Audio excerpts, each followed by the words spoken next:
أيوة أول دنبي هاي ما حيسو شيء جرتين مدة وذا سعني ما حكوا ذا سعتين حال يسو شيء مركب وذا الصعود وجعلنا قبلها ما يشوف دي قبل كم دنيا يجي جوابته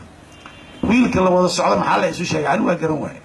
ملي صار فريسنا واقول شعله أنا واقول شعله واقول ربع أنا واقول ربع واقول رياضة أنا واقول رياضة مكان مار هي هبين تبرع سينما واقول شعله واقول شعله لما سنة ما أساس الوضع يصدق سنة أفر سنة وحلا يسو شيء أجرون واي وحلا يسو شيء وحاوي وإيمو كان عليه سوماها وأبه يورث هذا ما هي سوشة قيس مركز سوشة قيس إيسونا سوساس ما عنده لكن إيمو وحكو شيء ما هي شيء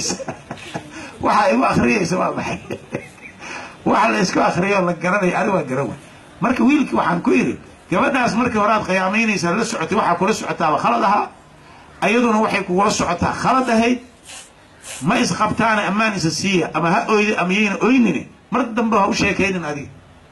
hana u tagin ha u sheekayn ayaduna yey ku imaayay ku sheekayn hadaad guursanaysana cideeda ka raadso laakiin markii hore waxa khalad ahayd inaad u sheekayso la ballanto oo la fariisato oo wada socotaan sharciga baneeyay marka waa sheekadan hadda ay ka sheekeynayaan